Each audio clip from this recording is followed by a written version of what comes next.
Trust is a big theme of Davos this year. How many of you have heard the trust word bandied about a lot and talked about a lot? We're going to get into that in the panel a good bit here as we talk about innovation with purpose, but I'm also going to trust all of you.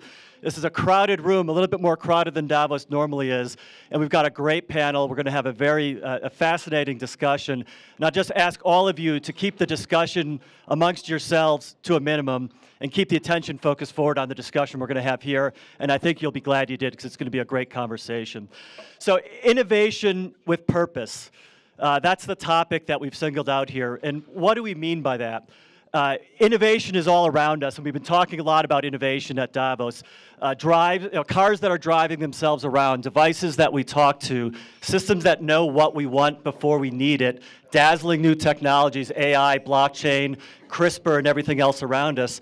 So there's no doubt that innovation is a big priority for all of us.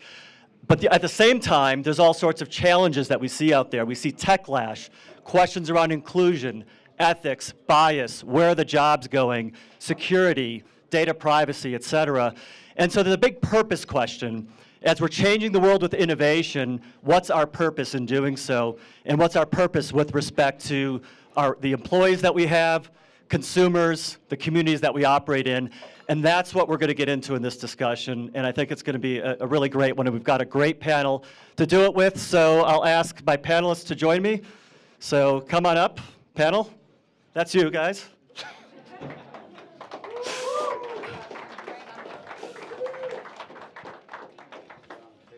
Yeah, set it down there. All right, so and a few questions that I'm going to ask you to think about as we get into the panel are, when you think about innovation and purpose, are they the same thing or separate? Is purpose core to your business, or is purpose just a feel-good, nice to have kind of thing? Does purpose drive competitive advantage for you? And what do you need to do? I'd ask you to walk out of here tonight thinking about what do you need to do differently as a leader to think about innovation with purpose. That's what we're going to try to do here over the next 45 minutes. So let me get right into the introductions. I'll start on the far end with the person who probably arguably needs the least introduction of the group, Will I Am. So thanks for joining us here tonight. Will, amongst many talents that Will has, Will's a technology entrepreneur, an innovator dedicated to STEM education through his I Am Angel Foundation, the founder of I Am Plus. You'll see a sample of Will's technology from I Am Plus in the back corner there, Omega, which is a conversational AI product that he's developed.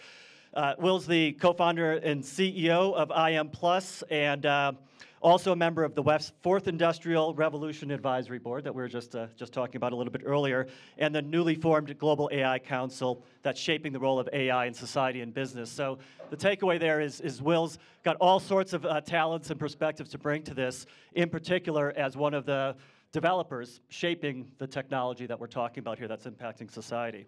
So that's Will. We'll come back with a question for Will in a minute. Then Stephanie, right next door. Stephanie Lenartz is one of the world's most influential marketing executives. She is the Chief Commercial Officer of Marriott, having been there a number of years. And she's really known for her focus on technology and how technology is transforming the industry and predicting a lot of the shifts that we're seeing in the lodging industry, influencing travel, leisure, lifestyle, et cetera. And we're going to get into that and the role of technology there. And she's oversees all aspects of brand management, sales, marketing, digital, and many other things at Marriott. So thanks for joining us. And then right next to me, we have my friend Dov Seidman. Dov is a person I've known for a while. He founded a company, we were just talking 25 years ago. Dov founded LRN Technologies, which is one of the first SaaS companies focused on learning technology.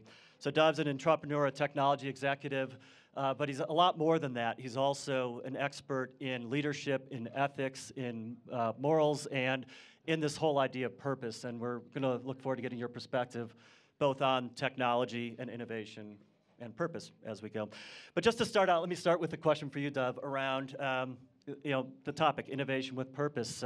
Having been around and been an entrepreneur and an innovator, maybe just start out by framing innovation for us, and how do you think about innovation? So my real take on innovation, if I could take the liberty so first, thanks for having me and pleasure to be together. what I think on innovation has to do with changing the title of the session. This is called Innovation with Purpose. To understand innovation is to have to flip it. It's purpose-inspired innovation. And that's what I want to talk about. Not innovation with purpose, but purpose-inspired innovation. Business is about human endeavor. It's human beings coming together to do something, to make somebody happy, to make a product, to solve a problem, to offer a service. Human endeavor. And for humans to endeavor together on a sustainable basis, there's two ways to do it. We're going to endeavor together because I have more power than you, and you're going to do what I tell you, and I'm going to use carrots and sticks to guide you within guardrails to just move forward. Or human endeavor could be something that we so deeply identify with, who I am and why I'm on earth, and that we share that together. And I believe that nothing has ever been invented in the history of mankind to propel and ignite and inspire and sustain human endeavor than not something that we call purpose, but a true purpose. And a true purpose has to have a moral quality. It has to be deemed to be associated with human progress, prosperity, human well-being, etc. So just some thoughts on what purpose-inspired innovation is, because you asked me to do that. The first lesson is I grew up dyslexic. I've written a book when I figured out how to rewire my brain, but I didn't read a book until I was 17 years old. So the first thing I learned about innovation is that hungry and being hungry is the best source of innovation. I was hungry, but I first saw dyslexia as a curse. And when I figured out that it's a seeming curse, because it's a blessing in disguise, did I go on an innovation journey. So that's the first thing. The second thing is to paint a portrait. And because I'm not an artist, and certainly not an artist like you, I hired an artist, and I took the most iconic picture of the French Revolution, La Liberté by Delacroix, and I hired an artist to repaint that portrait as my mission. We covered up Lady Liberty, we took out the rifle and put scales of justice, because my purpose was to try to help more people around the world simply do the right thing and at work and in their lives. So the ability to paint a portrait with a broad brush and a specific brush that people can then devote themselves to making that portrait reality in the world.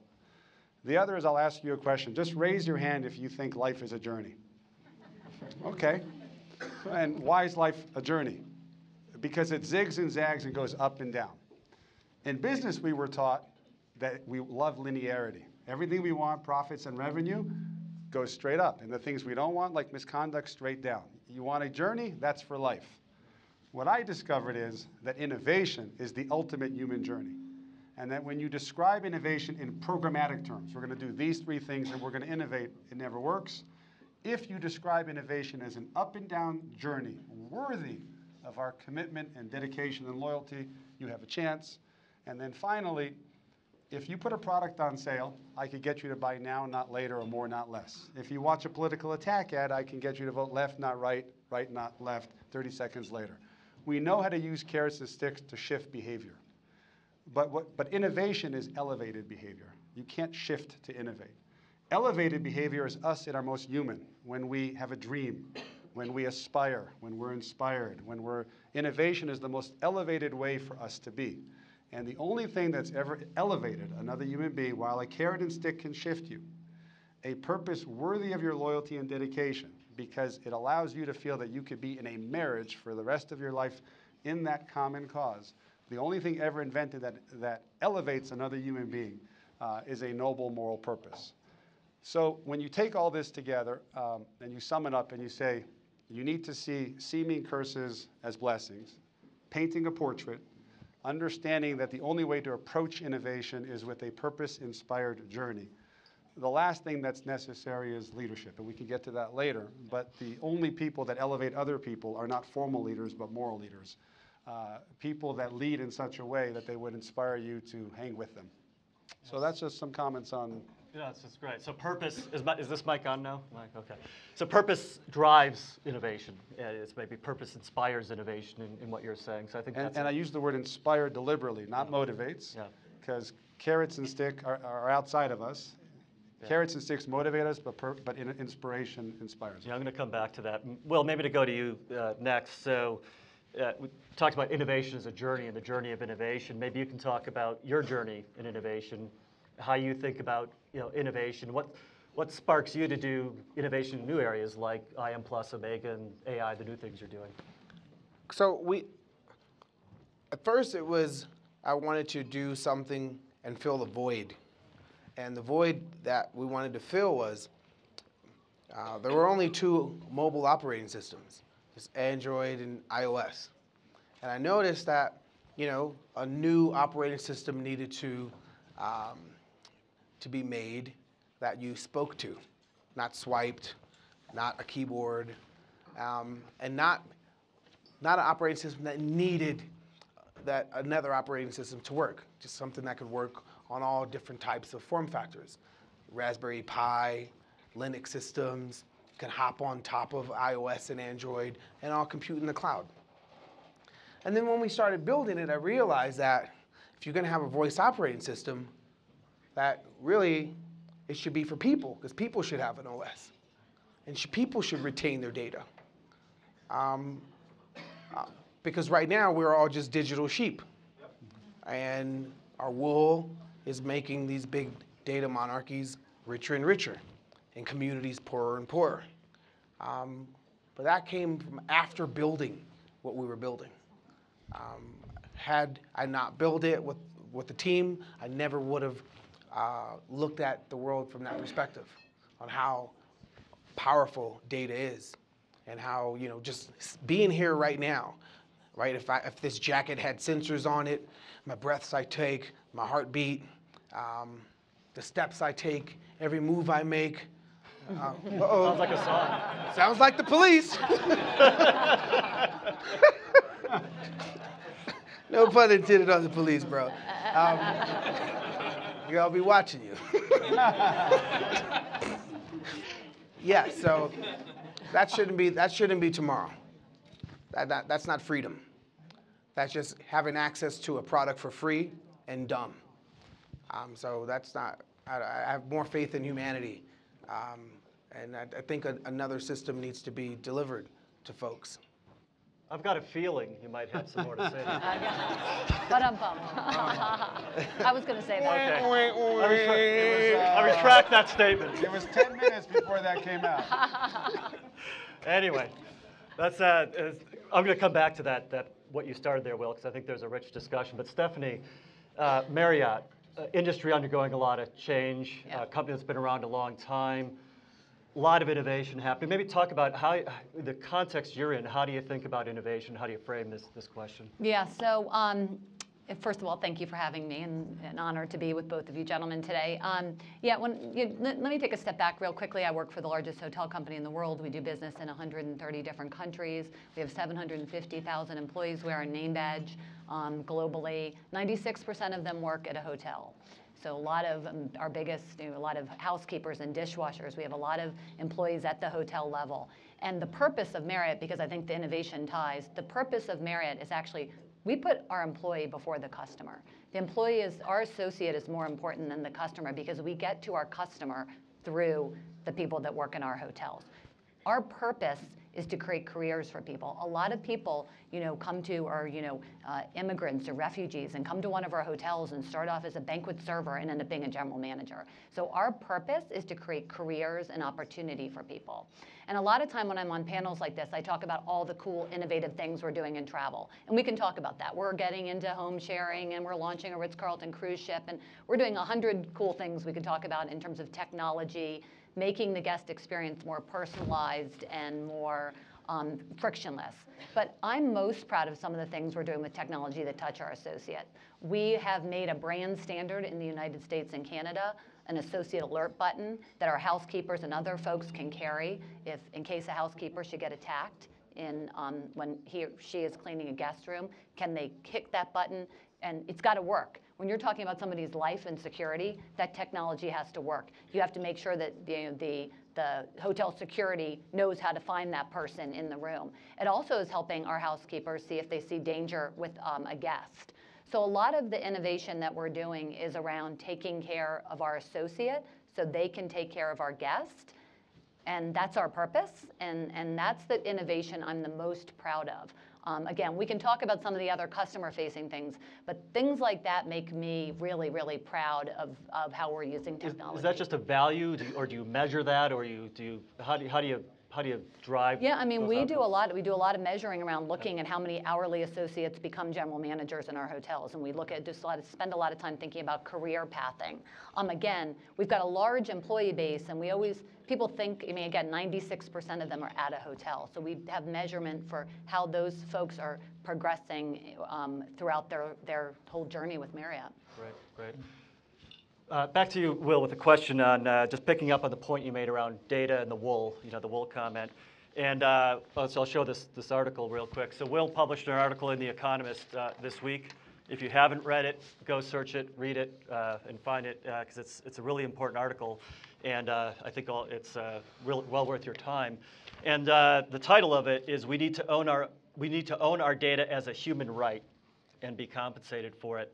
Maybe expand on the thoughts you had a minute ago and talk about, the innovation. We think about innovating into this new world and what the companies are doing. How do they achieve this purpose, and what's the role?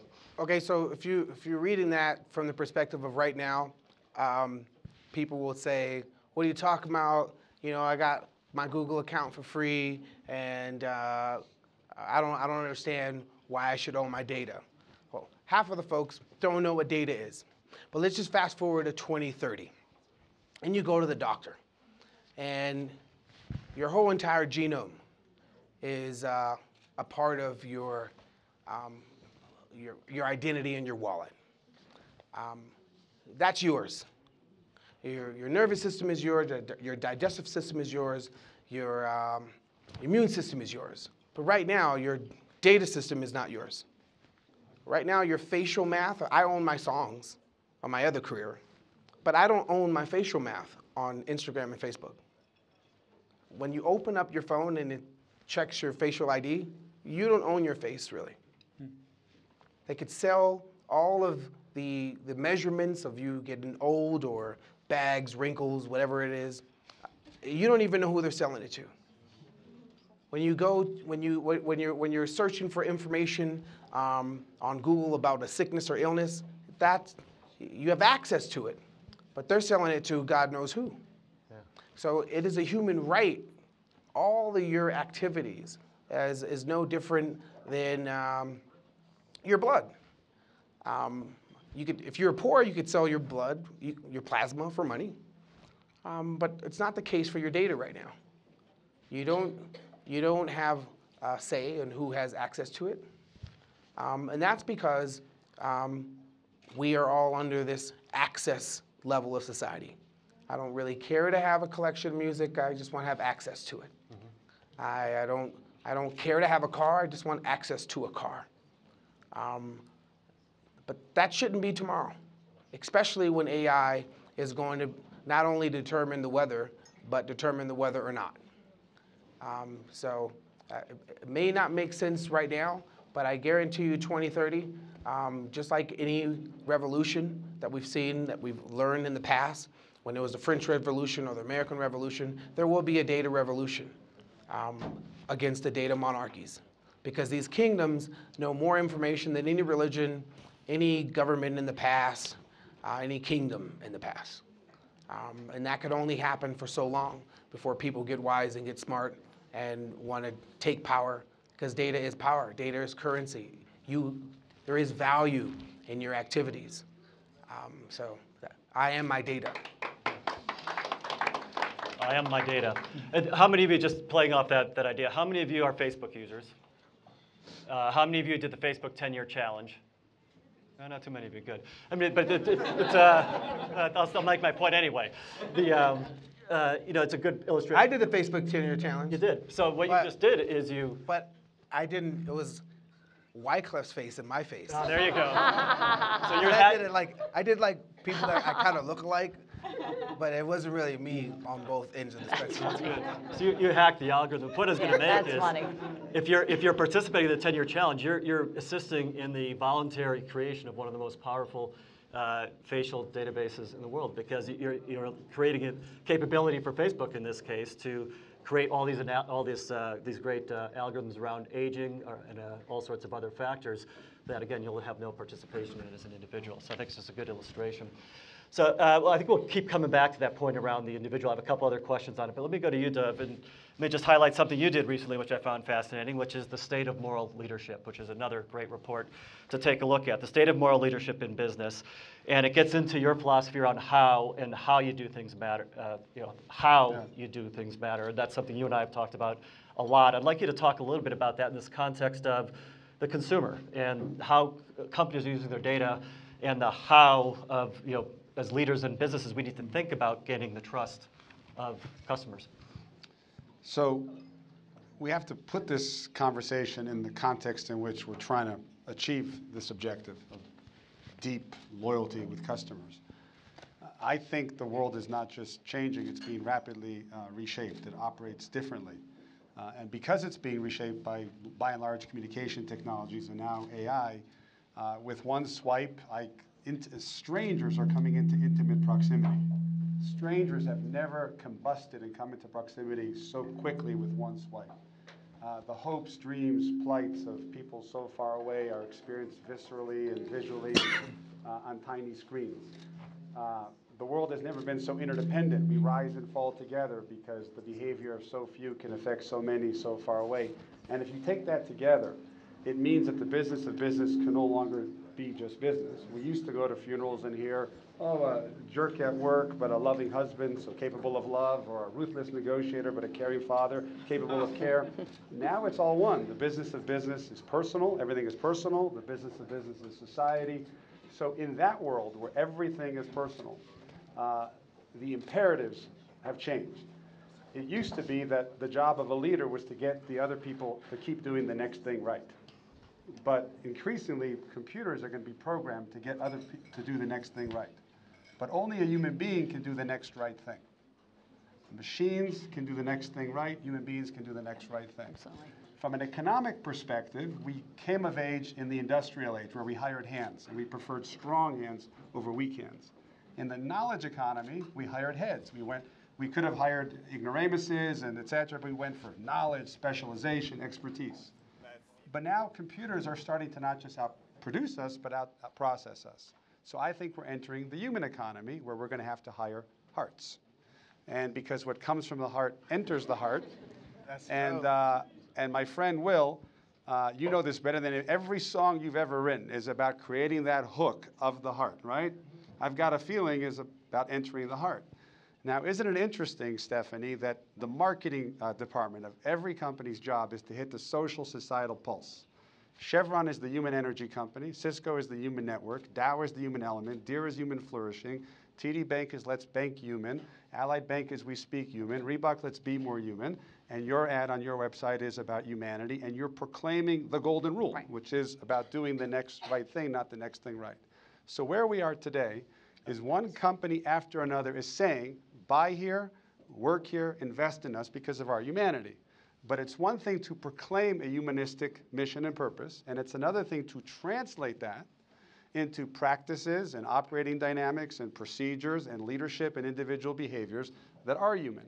And I think that the innovation model and blueprint going forward is going to require the translation of the proclamation of humanity into how we do that. And last thing I'll say is this iPhone, I call this human innovation. A bunch of very special human beings got together and created this. So the innovation is right here in my hand. That's human innovation. The innovation we are talking about is innovation in humanity, in how we lead, in how we harness human potential, and how we get people to. So innovation in humanity is how this human proclamation shows up in the world and how Marriott treats people and how you make them feel at home when they spend 4 days in one of your amazing homes, et cetera. So I think that's going to take leadership. That's innovation for humanity. I like that theme. That's a great, and the hand-to-head heart, I think, is a really powerful metaphor for thinking about this.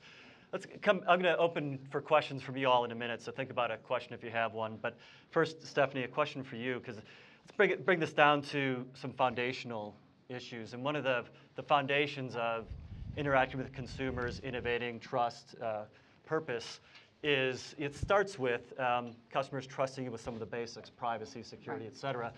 And you've been through a lot this year at Marriott. You had one of the biggest security breaches. And you're not alone. This is something every company's facing. They say, there's only two types of companies, those that have said they're being hacked and those who don't yet know they're being hacked. So talk about what that means and the experience you've been through, what you've learned, and how you go from there to getting further on this journey now around innovation, trust, purpose, and the things we're talking about. Yeah, I mean, so like any big consumer brand, we actually have 30 brands, data is critical for us to deliver a personalized experience to people. I always joke, we have a lot of data. People sleep with us, for God's sakes. I mean, we have a lot of information on people. How do we use that to really create an amazing guest experience? So we have a lot of data. We collect a lot of data. It's our obligation to protect that data. We did have, and I'm sure if you, hopefully how many of you are either an SPG member or a Marriott Rewards member in the room, and hopefully all of you, we've rebranded our program Bonvoy, by the way, but leaving that aside, so we in in November of 2018, we found out we had a cyber incident, one of the larger cyber incidents in history. And it was related to our acquisition of Starwood Hotels and Resorts, actually. This involved the Starwood reservation database. And we quickly had to, I'm responsible for IT and cybersecurity, so we quickly had to decide, what are we going to do here, right? We had to just we were overwhelmed. This has candidly never happened to any of us before, and at this magnitude. And I got with my boss, our CEO, or general counsel, et cetera. We said, the first thing we need to do is get out as quickly as possible with information to our market. Our market is our consumers, our customers, and tell people, what we know. And we didn't know a lot, to be candid, in the beginning. So we came out, and in case you read about it, and said there was 500 million customer records that were part of this thing, and it's transparent. We didn't know how many credit cards or passports. We didn't know yet, but we came out and shared that information as transparently and as quickly as we possibly could before we knew everything. We came out, again, I don't want to bore you with too many details, but we came out, but it is kind of important about how companies deal with these things. We came out in January with revised numbers down, because we got more information and talked about 9 million credit cards, actually. They were all encrypted. We've had no fraud, touch wood, and 5 million unencrypted passwords, and talking about how people can then contact us to find out if you were one of those people. But it's all about being completely transparent, communicating. The first thing we did was set up call centers around the world in 12 different languages, a website, because if we have to, our trust with our customers, we're a 91-year-old company, is the most important thing. And I'll tell you, I've worked there my whole career, 22 years. I have never gone through something so painful and stressful. All that other corporate bullshit is one thing. This was like hurt, right? And so we had to do this right. And I think companies, it can happen to anyone. And I think the only thing you can do is to just get out there, be truthful, deal with it, be completely honest, and get through it. But I think if you do that, if you admit what happened and you do the next right thing, I think you can keep trust, and you can hopefully earn even more trust in the years ahead. So that's how we thought about it.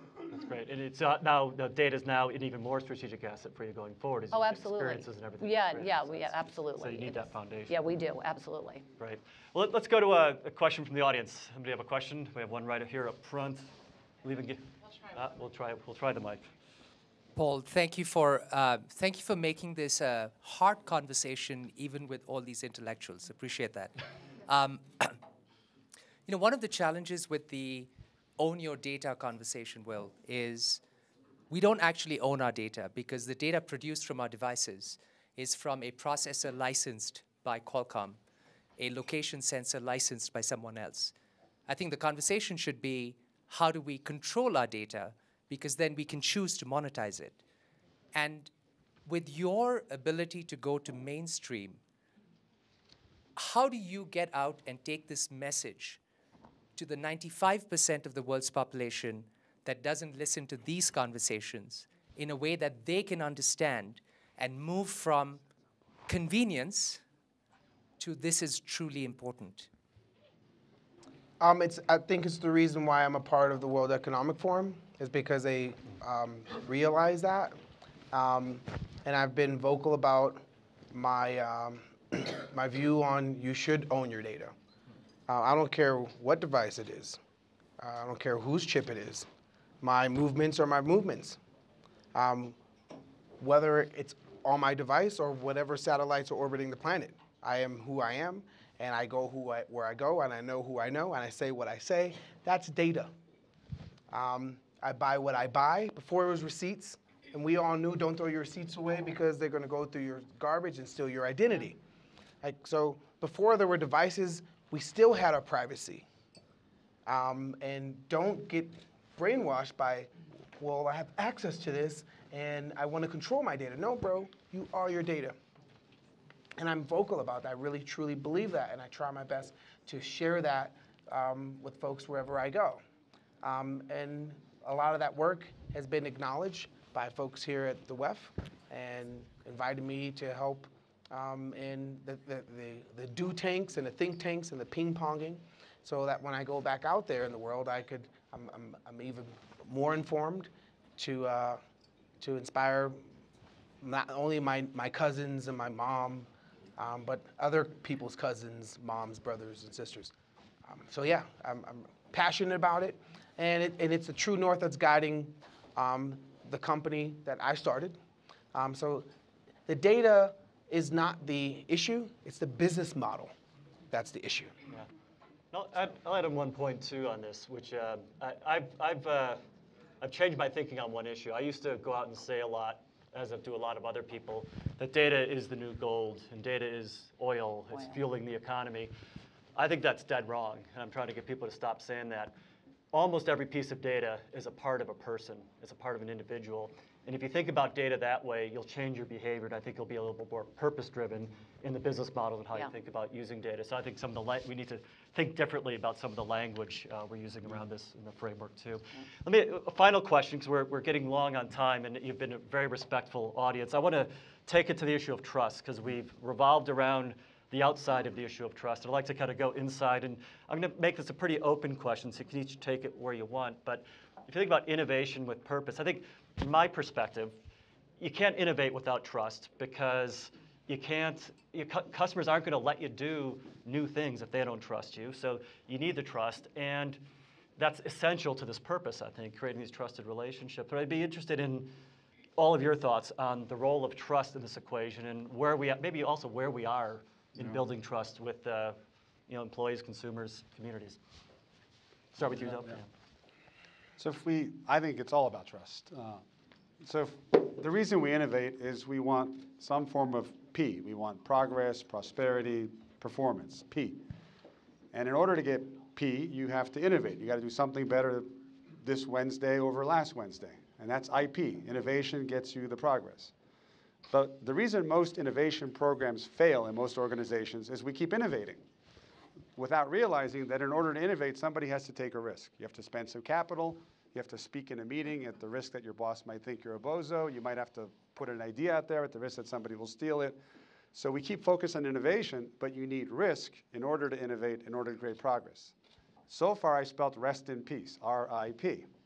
Because the only time people take risk in order to innovate is when trust is high. So you have to go on a trip. Trust leads to risk-taking, which leads to innovation, which leads to progress. Right now, trust is high in only 11% of organizations, because we tend to not think properly about trust. We think trust is something that I can go look for. Trust and verify. Can I trust you? But Aristotle taught us that the virtue of trust lies in the person giving it away. Because when I trust you, I'm giving you the power to do right by me or to let me down. So we go inspecting for trust so we don't get it, as opposed to scaling the giving it away.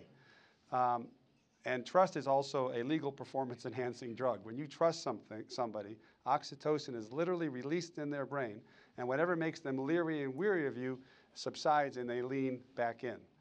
Domino's, so the rock band Radiohead, trusted their fans in their 5th album to pay whatever they thought the music was worth, and they made more money in that one than when they priced it.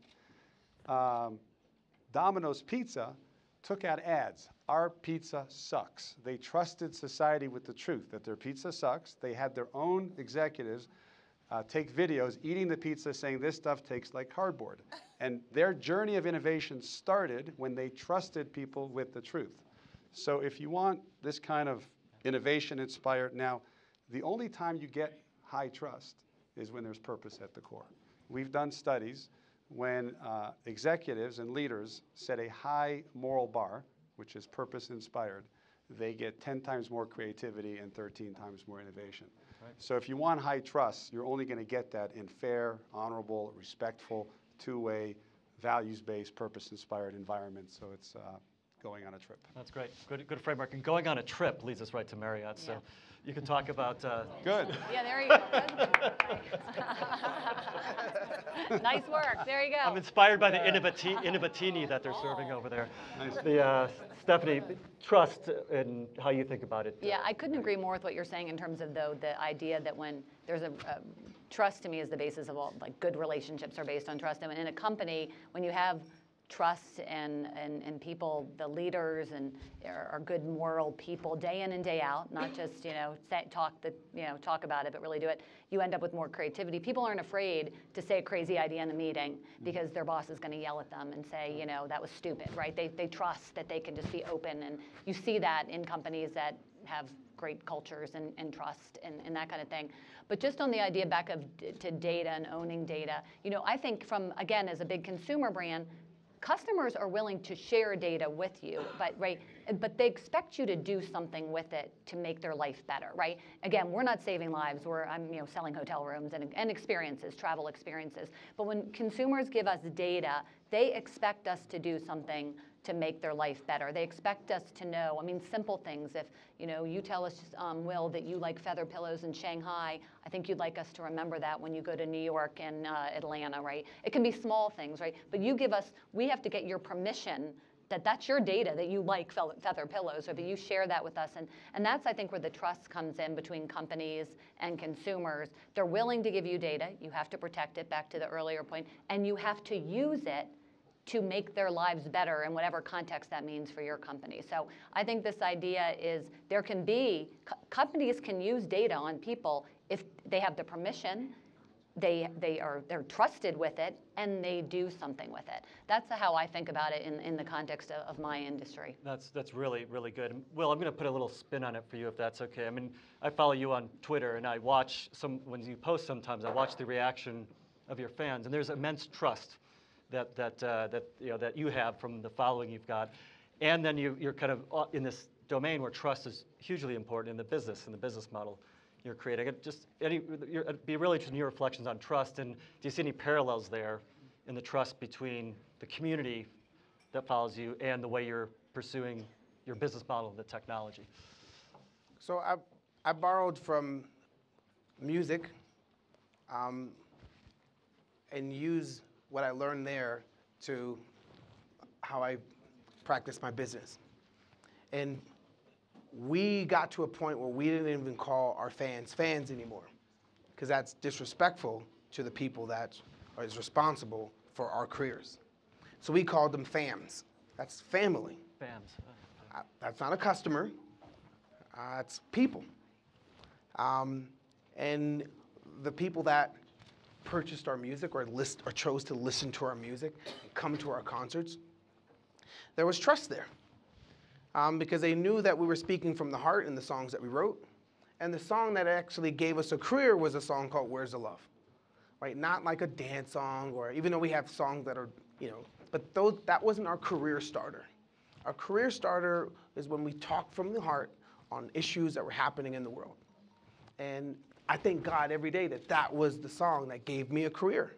All the other songs are just like hobbies, and we could tour, but I couldn't really take care of my mom with those underground sounding songs. It was Where's the Love that was like, Mom, I'm gonna move you out the projects. Right? That was the one. And that is like this connection, heart to heart. And the difference between marketing and, just being truthful and open and sharing life and providing escape and making people realize that I'm no different than you. I come from humble beginnings, and I try my best to, bring opportunities to those that reflect my upbringings. And then there's marketing. And, people aren't as easily led and manipulated as we were in the past, when you just sat in front of a TV. And if you wanted information, you had to figure out time to go to the library and research what was fed to you. Now you could just go on your phone and research. And if you had time, you would know the difference between fake news and real news. It's just time that we don't value, and some of us do value. But at the same time, we have fake news in the world. Now, couple fake news and what happened to the world with breach of data and fake news. Now imagine what's going to happen with fake intelligence. Imagine what the world will look like if fake intelligence affects society the way fake news and data breaches affected the world.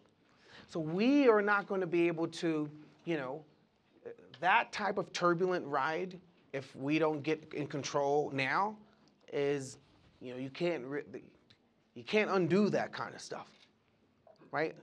Because we're going to trust, we have to trust the AI. Trust is super, super important on the companies that are going to be providing us this intelligence.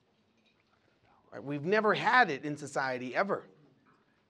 Like, you trusted your priest, you've trusted your teachers, you've trusted your preacher, you've trusted your government leaders. Whoa, there's something else is coming, ladies and gentlemen.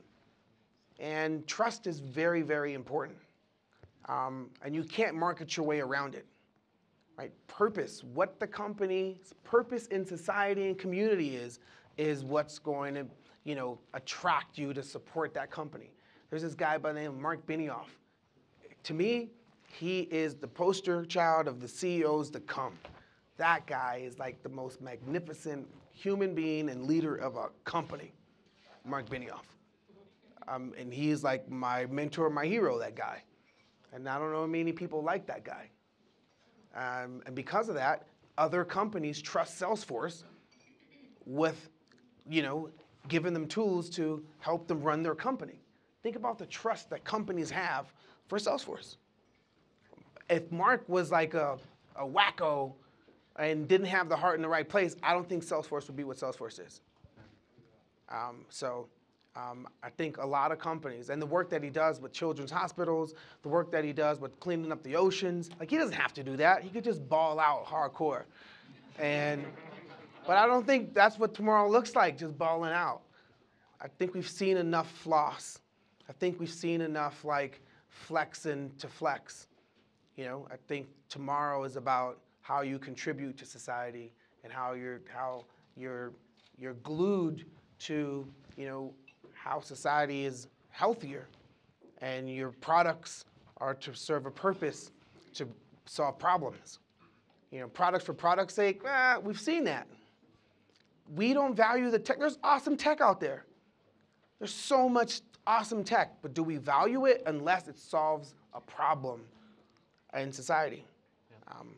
Yeah. Trust is important tomorrow. Right, that brings it around to that purpose point too. Maybe just final point around the way to think about innovation, the discussion you and I had around pausing. Yeah. So 2 things. If the only reason somebody works at a company is their salary, they should go to the next company if they get offered more money. If the only reason you buy from a company is price, you should switch loyalty if price is undercut. In a frictionless world, it's easy to move around. So companies today are trying to find the best human glue to hang on to their relationships. The best human glue ever invented is a purpose. If you share a purpose with somebody, you're not leaving them, and you're not going to quit when the going gets tough. So everybody's in a search for a better adhesion to their shareholders and customers and people, and the best human glue ever invented is a purpose that is shared. One last point. With all this awesome technology, and it kind of feels that we're being assaulted to always be on, the world is speeding up, so we should speed up. I like to think that when you press a pause button on a machine, it stops. But when we pause, as human beings, we begin. Ralph Waldo Emerson said that in the pause, I hear the call. The most human thing possible, and therefore the most practical thing we could ever do, is to keep pausing. Because when we pause, we can reconnect with our purpose. We can reflect on the world we're in. We could rethink some of our assumptions. And finally, we can reimagine a better email to write, a better path, a better creation. So I think the most important thing on a purpose-inspired journey is to start it with a pause. Wow, okay. That was a lot of great thoughts across the panel, and we're going to wrap up here. Let me just, first of all, thank all of you. You've been a great audience. You respected the trust I asked you for in really paying attention, being a great audience, and listening to us. I truly appreciate it. So thank all of you. And please join me in thanking the great panelists for that great discussion. Thank you.